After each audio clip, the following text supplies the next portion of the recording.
आज है 10 अप्रैल 2026, दिन शुक्रवार। आइए जानते हैं आज दिन भर भारतीय बाजार में क्या हुआ। बाजार बंद होने के बाद किन स्टॉक को लेकर बड़ी खबरें आई हैं जिन पर निवेशकों को नजर रखनी चाहिए। अगर आपको वीडियो अच्छी लगी तो इसको लाइक जरूर कर दीजिए। आज का दिन शेयर बाजार के लिए किसी फिल्मी कहानी जैसा रहा, जहां शुरुआत थोड़ी धीमी थी, लेकिन जैसे जैसे दिन आगे बढ़ा बाजार में जबरदस्त जोश देखने को मिला। धीरे धीरे खरीदारी बढ़ी और अंत तक सेंसेक्स करीब 900 अंक चढ़कर 77,550 पर पहुंच गया। वहीं निफ्टी 50 भी 24,000 के ऊपर मजबूती से बंद हुआ। हफ्ते की बात करें तो ये तेजी और भी खास हो जाती है, क्योंकि पूरे हफ्ते में बाजार करीब 6% चढ़ा है। ये साल 2021 के बाद किसी भी एक हफ्ते की सबसे बड़ी तेजी मानी जा रही है, जिससे ये संकेत मिलता है कि लंबे समय से चल रही कमजोरी के बाद अब बाजार में दमदार वापसी देखने को मिल रही है। दिन के दौरान बाजार ने धीरे धीरे रिकवरी दिखाई, जहां सुबह हल्की गिरावट के बाद 11:30 के आसपास बैंकिंग और बड़े शेयरों में खरीदारी शुरू हुई। इसके बाद दोपहर तक Reliance industries, HDFC bank, ICICI bank और SBI जैसे बड़े शेयरों ने बाजार को संभाल लिया और इंडेक्स हरे निशान में आ गया। दोपहर बाद बाजार ने और रफ्तार पकड़ी, खासकर ऑटो सेक्टर में जबरदस्त खरीदारी देखने को मिली। बजाज ऑटो में तेजी आई और आयशर मोटर्स ने अपनी इलेक्ट्रिक बाइक लॉन्च के बाद शानदार उछाल दिखाया, जिससे पूरे सेक्टर में पॉजिटिव माहौल बन गया। हालांकि इस तेजी के बीच कुछ कमजोरी भी देखने को मिली, जहां TCS करीब 3% गिरा और पूरे IT सेक्टर पर दबाव बना रहा। इसके अलावा कोल इंडिया में भी 4% से ज्यादा की गिरावट आई, जिससे ये साफ होता है कि बाजार पूरी तरह एक तरफा नहीं था।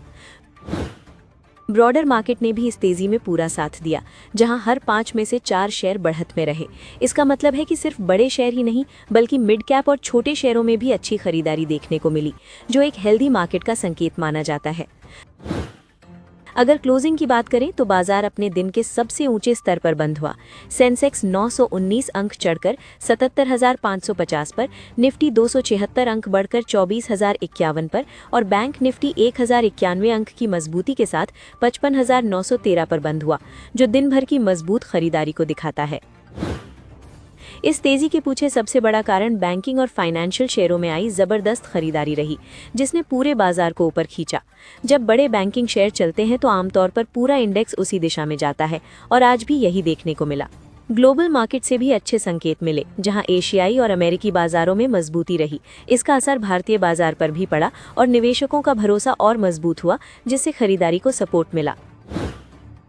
अमेरिकी टेक कंपनियों जैसे Amazon, इंटेल और अल्फाबेट में आई तेजी ने भी सेंटीमेंट को बेहतर किया।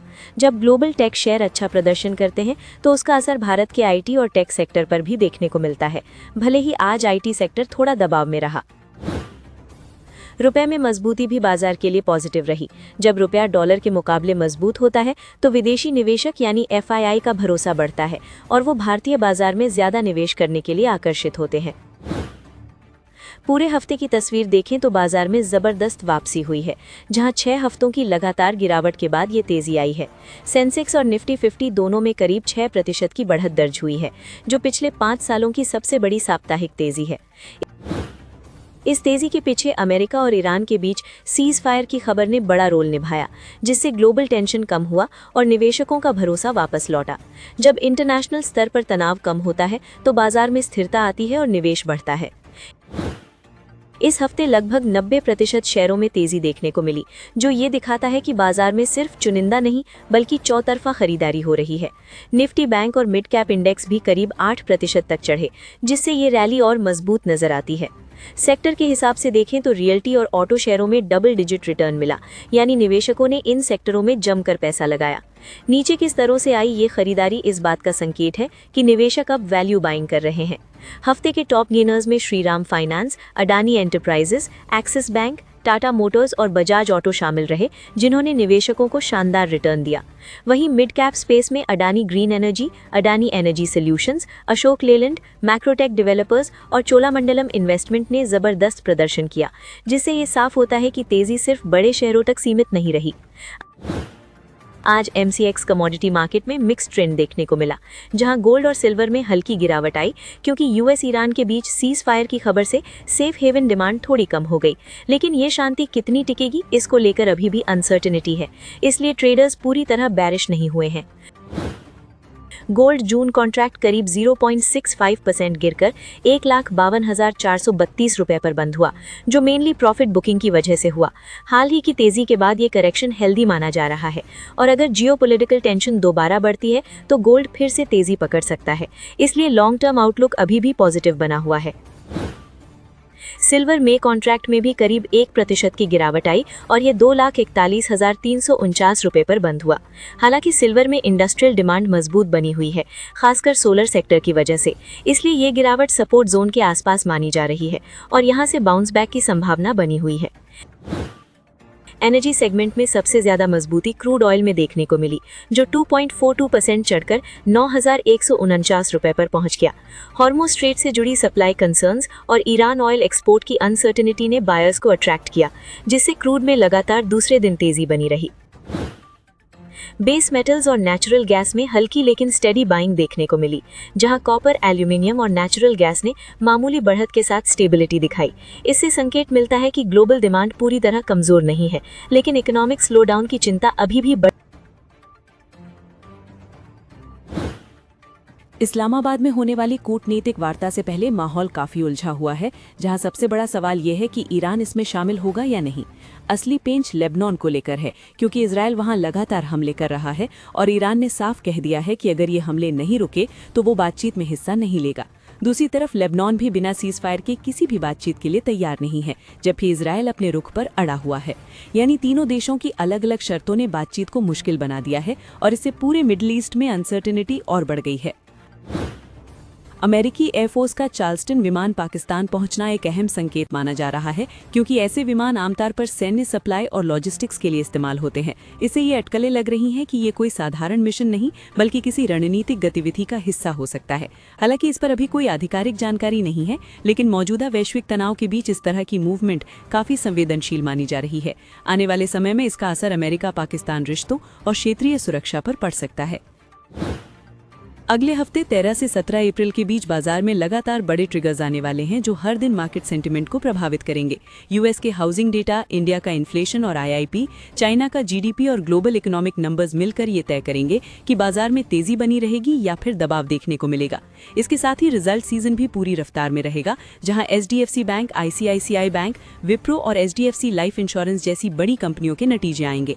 इन हैवी वेट्स के रिजल्ट सीधे तौर पर मार्केट की दिशा तय कर सकते हैं, इसलिए पूरे हफ्ते वॉलेटिलिटी और मौके दोनों बने रहेंगे। एनटीपीसी लिमिटेड के लिए सबसे बड़ी समस्या ये बन रही है कि बाजार में बिजली की सप्लाई ज्यादा हो गई है, जिससे कोल प्लांट्स की डिमांड घट रही है और उन्हें कम लोड पर चलाना पड़ रहा है। इससे लागत बढ़ती है और मुनाफा दबाव में आ जाता है, यानी बिजनेस मॉडल पर सीधा असर पड़ रहा है। साथ ही रिन्यूएबल एनर्जी जैसे सोलर और विंड तेजी से बढ़ रहे हैं, जो सस्ते और क्लीन हैं, इसलिए डिस्कॉम्स अब इन्हें ज्यादा प्रेफर कर रहे हैं। इसका मतलब साफ है कि कोल बेस्ड सेक्टर अब धीरे धीरे ट्रांजिशन फेज में जा रहा है, जहां आगे चैलेंजेस और बढ़ सकते हैं। कोल इंडिया पर कॉस्ट का भारी दबाव है। एक्सप्लोसिव्स 44% और डीजल 54% तक महंगे हो चुके हैं, लेकिन इसके बावजूद कंपनी ने ये बोझ सीधे ग्राहकों पर नहीं डाला, ताकि बिजली और इंडस्ट्री की लागत ज्यादा न बढ़े। इसके अलावा कंपनी ने ई ऑक्शन में कोल का रिजर्व प्राइस भी कम किया है, ताकि डिमांड बनी रहे और सप्लाई स्मूथ रहे।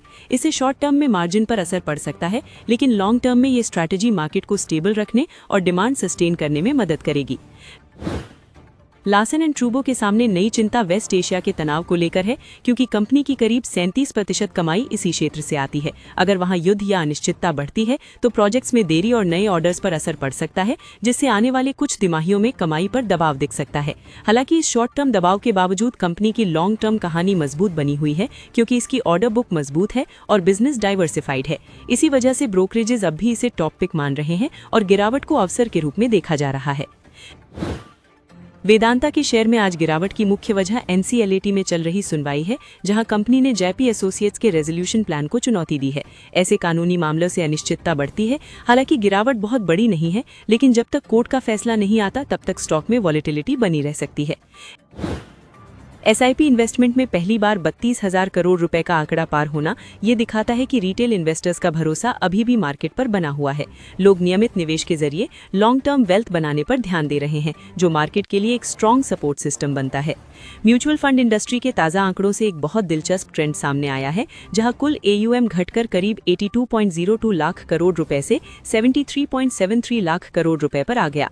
लेकिन इसके बावजूद इक्विटी कैटेगरी में निवेशकों का भरोसा कम नहीं हुआ, बल्कि नेट इनफ्लो 54.4% बढ़कर 25,966 करोड़ रुपए से सीधे 40,366 करोड़ रुपए तक पहुंच गया। इसके अलावा ETF में भी जबरदस्त उछाल आया और इनफ्लो 4,487 करोड़ रुपए से बढ़कर 19,802 करोड़ रुपए तक पहुंच गया, जो दिखाता है कि निवेशक अभी भी मार्केट की ग्रोथ स्टोरी पर मजबूत भरोसा रख रहे हैं, भले ही कुल AUM में गिरावट क्यों न आई हो। पावर मेक प्रोजेक्ट्स को मिला 296 करोड़ रुपए का ऑर्डर कंपनी के लिए बड़ा पॉजिटिव संकेत है, क्योंकि इससे उसकी ऑर्डर बुक और फ्यूचर रेवेन्यू विजिबिलिटी दोनों मजबूत होंगी। ऐसे प्रोजेक्ट्स कंपनी की ग्रोथ को लंबे समय तक सपोर्ट करते हैं। सीमेक लिमिटेड ने पिछले 6 महीनों में जबरदस्त रैली दिखाई है और अब भी इसमें आगे बढ़ने की संभावना बताई जा रही है। मजबूत डिमांड और बिजनेस मॉडल की वजह से स्टॉक में लगातार बाइंग इंटरेस्ट बना हुआ है। टेक्निकल तौर पर भी स्टॉक मजबूत दिख रहा है, जहां ब्रेकआउट और बुलिश इंडिकेटर्स आगे की तेजी का संकेत दे रहे हैं। हालांकि इतनी तेज रैली के बाद थोड़ा करेक्शन भी आ सकता है, इसलिए एंट्री सोच समझकर करना जरूरी है। भारत का फॉरेक्स रिजर्व फिर से रिकवर करता दिख रहा है। RBI के अनुसार 3 अप्रैल 2026 तक ये 9.06 अरब डॉलर बढ़कर 697.1 अरब डॉलर पहुंच गया, यानी लगभग 65 लाख करोड़ रुपए। ये दिखाता है कि हाल की गिरावट के बाद सिस्टम फिर से स्थिर हो रहा है। इस रिकवरी का सबसे बड़ा हीरो रहा गोल्ड रिजर्व। सिर्फ एक हफ्ते में 7.22 अरब डॉलर का उछाल आकर ये 120.74 अरब डॉलर पहुंच गया। साफ संकेत है कि अनिश्चित माहौल में भारत भी सोने पर भरोसा बढ़ा रहा है।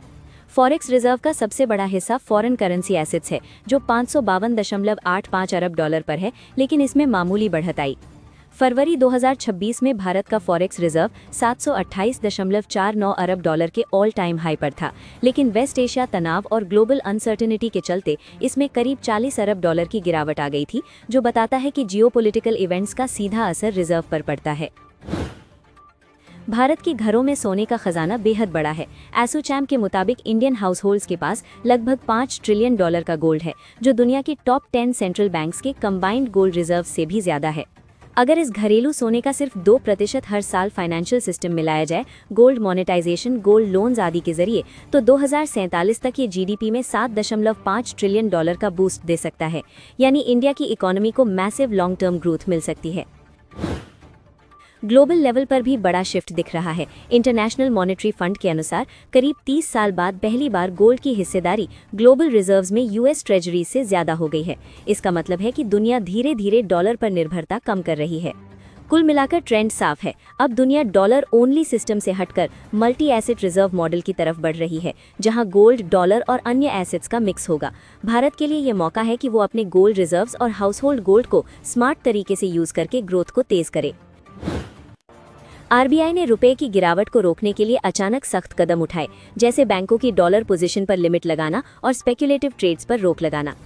इसका असर तुरंत दिखा और रुपया करीब 2% मजबूत होकर 92.66 डॉलर प्रति डॉलर तक पहुंचा। लेकिन ये मजबूती मार्केट ड्रिवन नहीं बल्कि पॉलिसी ड्रिवन है, इसलिए इसकी सस्टेनेबिलिटी पर सवाल बना हुआ है। इस फैसले का नेगेटिव इम्पैक्ट भी सामने आया, जहां बैंकों को अपने आर्बिट्राज ट्रेड्स जल्दी बंद करने पड़े और भारी नुकसान हुआ। साथ ही फॉरेन इन्वेस्टर्स के लिए हेजिंग महंगी हो गई, जिससे निवेश की लागत बढ़ी और बॉन्ड मार्केट से करीब $1 बिलियन की निकासी देखने को मिली। सबसे बड़ी चिंता इंडिया की ग्लोबल क्रेडिबिलिटी को लेकर है, क्योंकि अचानक पॉलिसी चेंजेस से इन्वेस्टर्स का भरोसा हिल सकता है। खासकर JP Morgan Chase and company के बॉन्ड इंडेक्स में शामिल होने के बाद जो ट्रस्ट बना था, वो तब प्रभावित हो सकता है अगर पॉलिसी क्लैरिटी और कंसिस्टेंसी आगे भी मेंटेन नहीं की गई। TCS के Q4 रिजल्ट्स अच्छे आने के बावजूद स्टॉक में गिरावट ने कई इन्वेस्टर्स को कंफ्यूज किया, लेकिन इसके पीछे कुछ साफ और प्रैक्टिकल रीजंस हैं जो मार्केट पहले से देख रहा था। सबसे बड़ा कारण ये रहा कि क्वार्टरली नंबर्स मजबूत थे, लेकिन पूरा वित्त वर्ष कमजोर दिखा। वित्त वर्ष 2026 में डॉलर रेवेन्यू में हल्की गिरावट आई, जो इस कंपनी के इतिहास में पहली बार हुआ, और इसी ने इन्वेस्टर्स का कॉन्फिडेंस हिला दिया, क्योंकि मार्केट फ्यूचर ग्रोथ को ज्यादा इंपॉर्टेंस देता है। दूसरा बड़ा फैक्टर रहा वीक आउटलुक और स्लो ग्रोथ सिग्नल्स, जहां मैनेजमेंट ने साफ तौर पर स्ट्रॉन्ग डिमांड रिकवरी का कोई बड़ा संकेत नहीं दिया। क्लाइंट्स डिस्क्रिशनरी स्पेंडिंग को लेकर कॉशियस है, जिससे आने वाले समय में रेवेन्यू ग्रोथ और मार्जिन्स दोनों पर प्रेशर आ सकता है। तीसरी वजह ब्रोकरेज हाउसेस का मिक्स्ड या नेगेटिव व्यू रहा, जहां जेफरीज फाइनेंशियल ग्रुप जैसे बड़े नामों ने नथिंग टू चीयर जैसी टिप्पणी दी और डाउनसाइड टारगेट भी बताया। ऐसे व्यूज मार्केट सेंटिमेंट को तुरंत प्रभावित करते हैं और सेलिंग प्रेशर बढ़ा देते हैं। आखिर में स्ट्रॉन्ग रिजल्ट्स के बाद प्रॉफिट बुकिंग एक नेचुरल रिएक्शन रहा, क्योंकि स्टॉक पहले से रैली कर चुका था।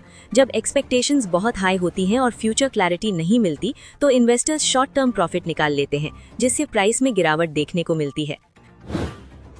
शपूरजी पल्लोनजी मिस्त्री ने टाटा सन्स की लिस्टिंग के लिए आरबीआई से साफ दिशा मांगी है। उनका मानना है कि एनबीएफसी नियमों के तहत लिस्टिंग से ट्रांसपेरेंसी बढ़ेगी, वैल्यू अनलॉक होगी और टाटा ट्रस्ट्स को मजबूत डिविडेंड स्ट्रीम मिलेगा। टाटा सन्स फिलहाल अपर लेयर एनबीएफसी कैटेगरी में आता है, जहां लिस्टिंग जरूरी हो सकती है, लेकिन कंपनी एग्जेम्पशन चाहती है। ऐसे में आरबीआई का फैसला ये तय करेगा कि लिस्टिंग होगी या क्लासिफिकेशन में बदलाव कर राहत दी जाएगी। शपूरजी पल्लोनजी मिस्त्री के बयान के बाद टाटा केमिकल्स का शेयर करीब 8% और टाटा इन्वेस्टमेंट कॉर्पोरेशन करीब 6% चढ़ा, क्योंकि निवेशकों को लगा कि टाटा सन्स की लिस्टिंग होने पर इन कंपनियों की छिपी हुई वैल्यू खुलकर सामने आ सकती है, जिससे आगे और तेजी आ सकती है। टाटा सन्स के पास Tata Consultancy Services, Tata Motors और टाटा स्टील लिमिटेड जैसे बड़े बिजनेस हैं, इसलिए इसकी लिस्टिंग से पूरे टाटा इकोसिस्टम की वैल्यूएशन, ओनरशिप डायनामिक्स और ट्रांसपेरेंसी पर बड़ा असर पड़ेगा, जबकि ग्रुप के अंदर लिस्टिंग को लेकर मतभेद भी सामने आ रहे हैं। मुथूट फाइनेंस ने वित्त वर्ष 2026 के लिए 30 रुपये प्रति शेयर अंतरिम डिविडेंड घोषित किया है, जिसकी रिकॉर्ड डेट 17 अप्रैल 2026 तय की गई है। इस खबर के बाद शेयर करीब 2.97% उछलकर 3,578 रुपये पर बंद हुआ, जो स्ट्रॉन्ग इन्वेस्टर सेंटिमेंट को दिखाता है। इस वीडियो का निष्कर्ष समझे तो आज बाजार में जबरदस्त वापसी देखने को मिली, जहां सेंसेक्स और निफ्टी पूरे दिन की मजबूत खरीदारी के साथ अपने ऊपरी स्तर पर बंद हुए। बैंकिंग, ऑटो और बड़े शेयरों ने इस तेजी को लीड किया, जबकि ब्रॉडर मार्केट में भी चौतरफा बाइंग दिखी। हफ्ते भर में करीब 6% की तेजी ये संकेत देती है कि मार्केट में सेंटिमेंट फिर से पॉजिटिव हो रहा है। इस तेजी के पीछे ग्लोबल सपोर्ट, रुपए की मजबूती, सीजफायर जैसी जियोपॉलिटिकल राहत और स्ट्रॉन्ग लिक्विडिटी जैसे फैक्टर्स रहे। लेकिन आईटी, कोल और कुछ सेक्टरों में कमजोरी ये दिखाती है कि बाजार अभी पूरी तरह एक तरफा नहीं है। साथ ही आरबीआई के सख्त फैसले, टीसीएस का वीक आउटलुक और ग्लोबल अनसर्टेनिटी आगे वॉलेटिलिटी बनाए रख सकते हैं। कुल मिलाकर मार्केट में रिकवरी के साथ कॉन्फिडेंस वापस आ रहा है, जहां रिटेल इन्वेस्टर्स, एसआईपी इनफ्लो और ब्रॉडर पार्टिसिपेशन इसे मजबूत बना रहे हैं। लेकिन आने वाले हफ्ते में इन्फ्लेशन डेटा, ग्लोबल क्यूज और रिजल्ट सीजन मार्केट की दिशा तय करेंगे, इसलिए तेजी के बीच सतर्क रहना जरूरी है। आज की वीडियो में इतना ही, मिलते हैं अगली वीडियो में।